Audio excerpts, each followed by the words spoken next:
Hello ladies and gentlemen, Big Daddy Top Hat here.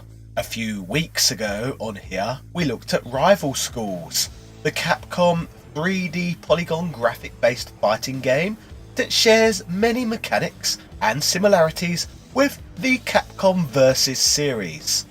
This includes both a tag team sort of function along with airborne superhero style combat, thus making Rival Schools a standout title in the emerging polygon fighting game genre. This all paired with an interesting roster of characters, a unique story and anime cutscenes meant Rival Schools managed to maintain a cult following right up until today, with many appreciators of what the franchise brought to the table. So, due to popular demand, in this video we are going to take a deep dive look at the history of another game from this significant series. Today we are going to look at the history of a title that was released in North America simply under the title of Project Justice. So with this said, this ladies and gentlemen is the mad story of Project Justice, the true sequel to Rival Schools. Yeah! We start today's tale off in 1997 with the original arcade release of Rival Schools United by Fate. The game ran off of Sony ZN hardware, making the game easily portable over to the Sony PlayStation in 1998.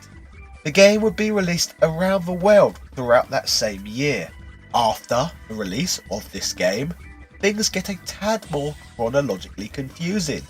The first Rival Schools game was known in Japan as this, which I am not even going to attempt to pronounce, but translates as Private Justice Academy Legion of Heroes.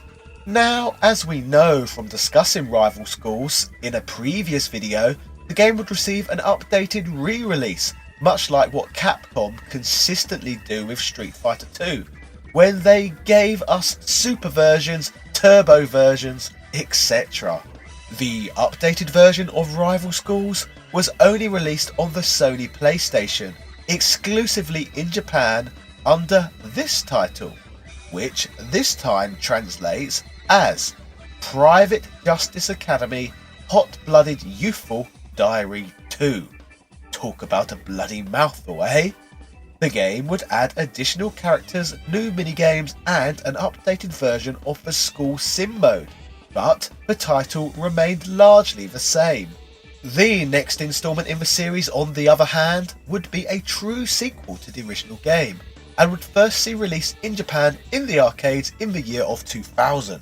Like Marvel vs Capcom 2 and the Capcom vs SNK games, this title was developed to run on Sega Naomi hardware, the arcade gaming counterpart to the Sega Dreamcast, meaning that Capcom had more power to work with this time than with the more basic Sony ZN technology.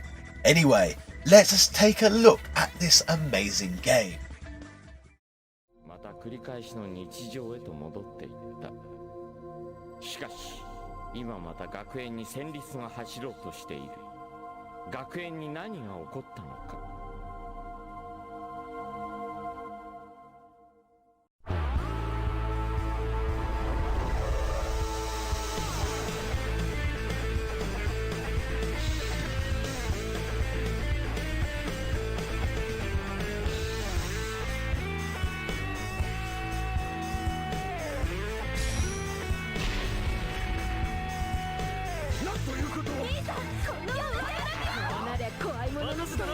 我が手に落ちろ。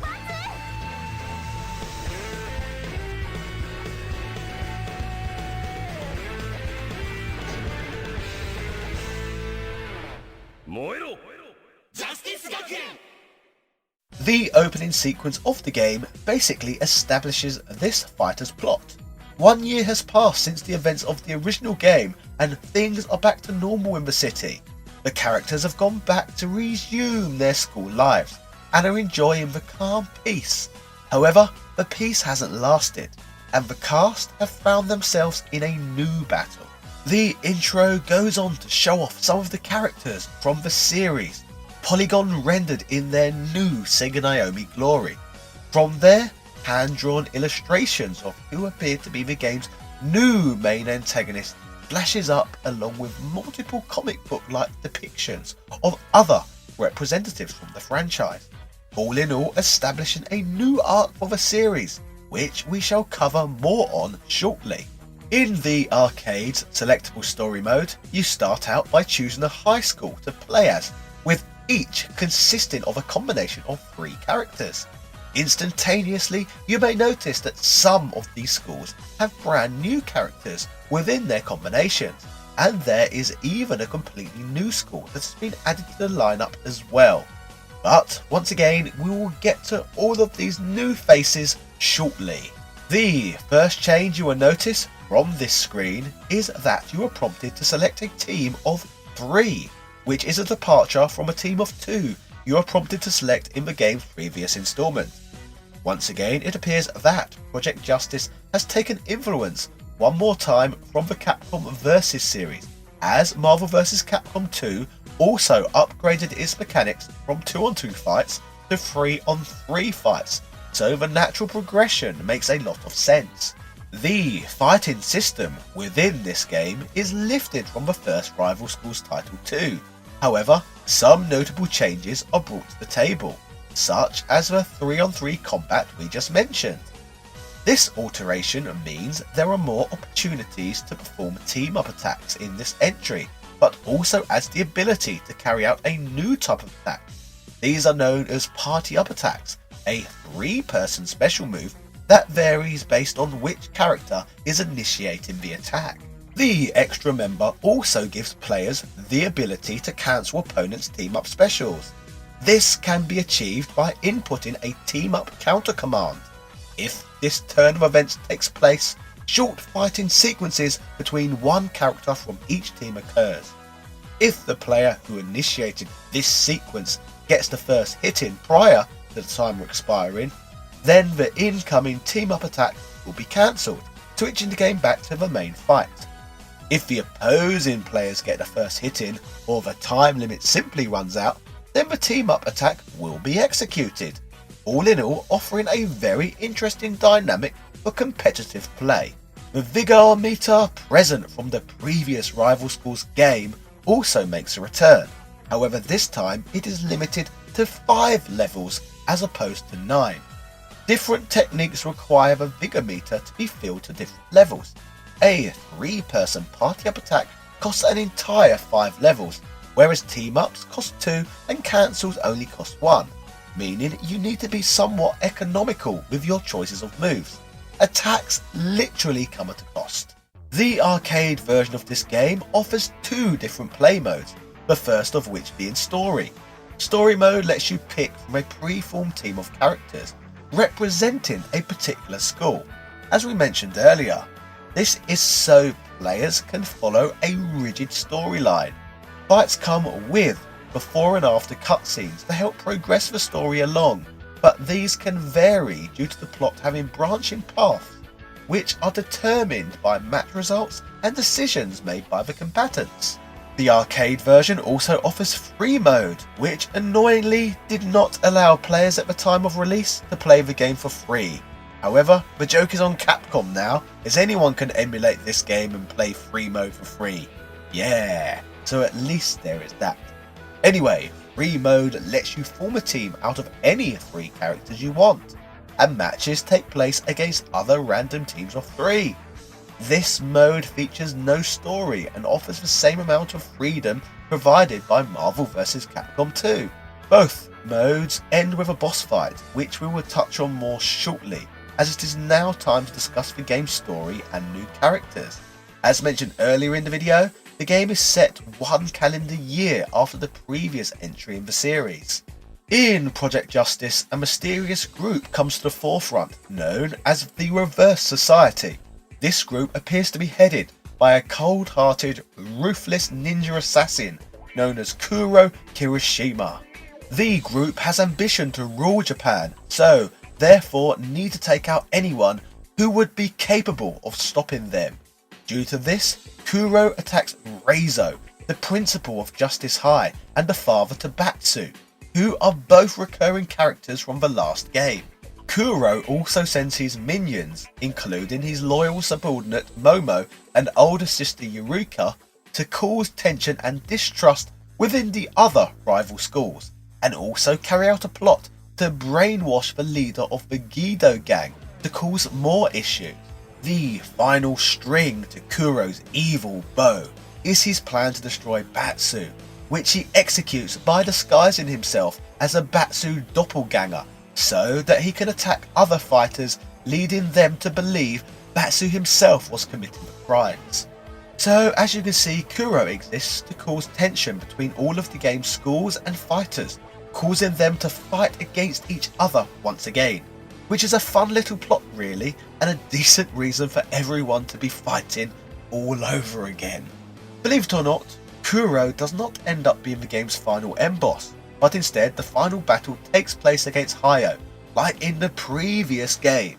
Story-wise, Hayo has become possessed by his father Mugen, and is consumed by hatred and evil as a result. This demonically possessed version of Hayo is creatively known as Demon Hayo, who is a topless sword-wielding maniac, reminiscent of Sephiroth and all the other Tesco value David Bowie clones we get in Japanese games. So, with the basic skeleton structure of the story explained, let's run through the new characters this entry brings to the table. The sporty school known as Gorin High has a new student known as Momo, who we touched on earlier in the video, who is a mole and ally to Kuro. Whilst this tennis player is on the side of the game's villain, she is only doing so for fun, rather than being innately evil herself. The school, full of American transfer students, Pacific High, remains with an unchanged lineup from the previous game, as does Gedo High, the school known for its gang problem. The Super Elite Academy, Justice High's lineup remains unchanged too.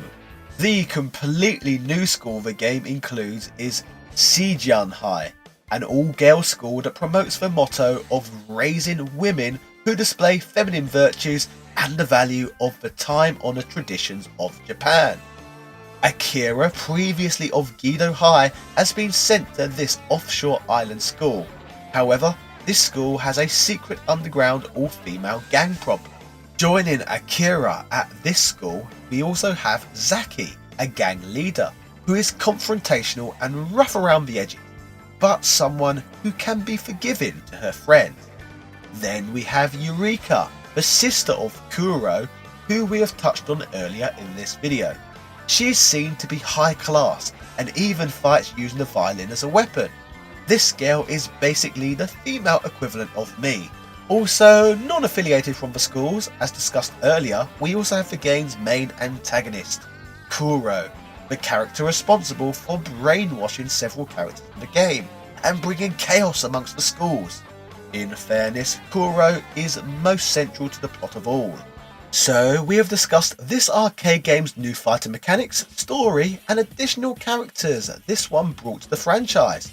In terms of visually, how this game looks, it is a big step up from the previous installment on the PlayStation, with the Sega Naomi giving players a game with smoother polygons with less jaggedy edges. As a result, Project Justice has aesthetically aged a lot better than the earlier Rival Schools game that was created to run on Sony ZN hardware.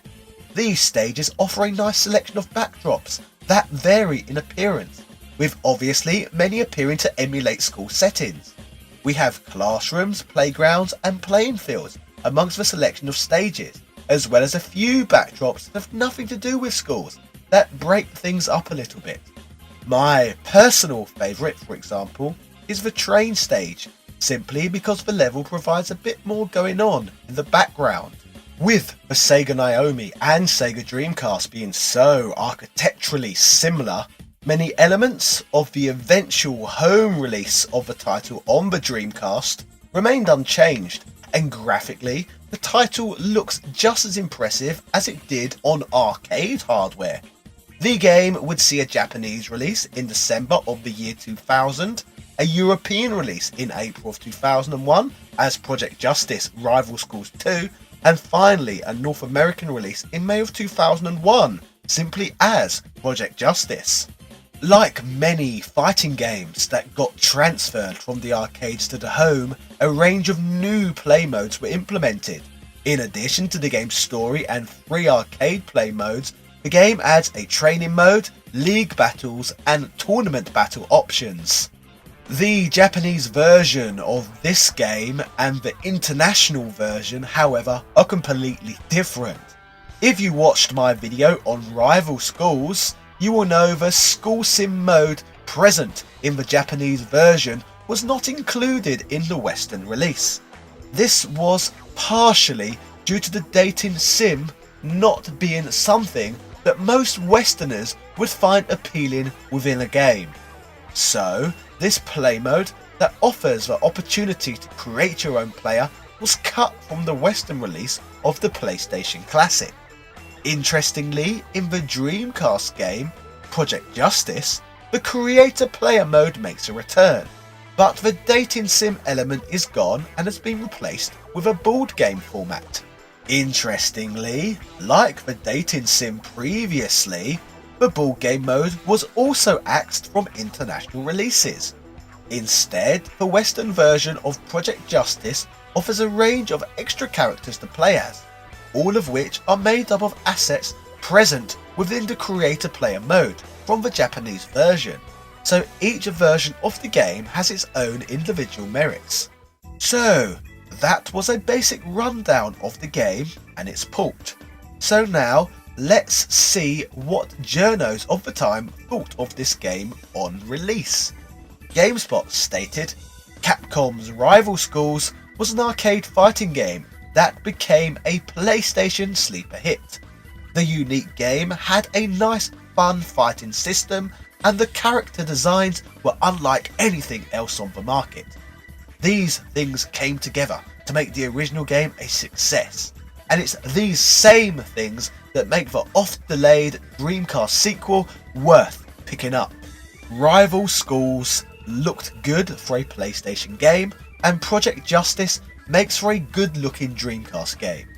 Originally designed for the Sega Naomi hardware in arcades, the Dreamcast version looks virtually identical to its coin-op counterpart. The characters look great and they're animated well enough. The game's soundtrack consists of wah-heavy guitar rock, and the game's sound effects are typical fighting game fare. It is a must-own for fans of the series, and a game worth looking at if you're looking for a fun, stylish fighter. IGN would praise this game too, stating, while not trying to enter the arena of a Soul Calibur, the graphic quality of Project Justice is pretty good. Nice 3D backgrounds and some fun looking character models really give this game a distinct look.